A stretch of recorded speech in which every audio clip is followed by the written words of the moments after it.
Bonjour Estelle. Bonjour Anne-Sophie. Merci de recevoir aujourd'hui Route des Pépites chez vous. Gâteau Mademoiselle à Trébris, près de Saint-Brieuc. Pouvez-vous nous raconter votre histoire? Alors j'ai créé ma petite entreprise artisanale de biscuiterie bretonne en 2019. Avant j'ai été gouvernante en hôtellerie de luxe. Après 12 ans, j'ai décidé de revenir à ma première passion qui m'avait fait faire l'école hôtelière, c'est-à-dire la pâtisserie, et donc je me suis lancée. Alors pourquoi la biscuiterie bretonne? Parce que je voulais mettre en avant la région où nous nous y étions installés en 2015. Ça permettait de mettre en avant aussi tous les produits locaux que je rencontrais au fur et à mesure. Donc voilà, une petite aventure humaine qui s'est lancée et c'est ma 5e année. Et je m'éclate toujours autant. Il y a des belles rencontres, des super clients et encore plein de projets à venir. Donc voilà, une très très belle aventure.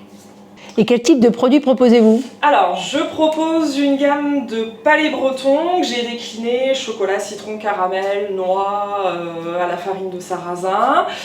J'ai également une gamme que j'ai appelée anti-gaspi. Alors, bon, c'est plus ou moins vrai, hein, c'est simplement pour utiliser les blancs d'œufs qui ne servent pas dans la fabrication du palais breton. Donc ça, c'est la gamme principale. De temps en temps, j'y mets un petit peu de Queen Yaman aussi parce que bon, c'est très très gourmand et très très breton. Et depuis 3 ans, j'ai décliné un petit peu mon offre vers une gamme de desserts que je conditionne dans des bocaux en verre. Également des petites confitures, du caramel beurre salé, des sablés apéro. Voilà, j'élargis un petit peu mon offre afin de proposer une gamme sympa. Tout doit être cohérent. Si je transforme des fruits par exemple, et ben, je vais pouvoir les mettre en confiture, je pourrais les mettre dans mes desserts.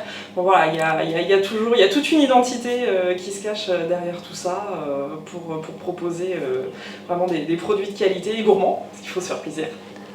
Voilà. Et où est-ce qu'on peut vous trouver? Alors, on me trouve principalement par le biais de collectifs, d'associations de producteurs. Donc, il y en a plusieurs sur le secteur. Vous avez alors les voisins de panier, Colibio qui est sur Loudéac, et un que j'ai eu la chance de pouvoir lancer juste avant le confinement avec des collègues qu'on avait rencontrés sur les marchés, qui s'appelle Marché Nomade. Donc, vous retrouvez tous mes produits sur ce site, www.marchenomade.fr.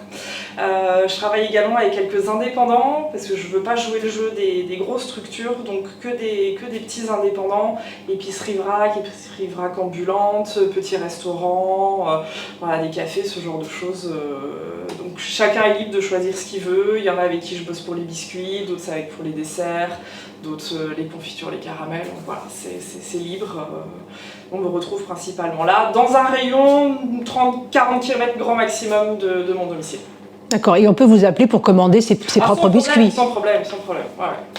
Aucun souci. Je fais sur commande, à la demande, pour éviter le gaspillage alimentaire.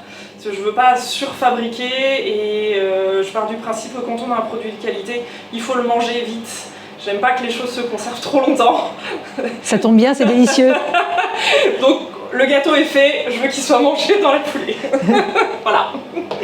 Merci Estelle. Merci à vous.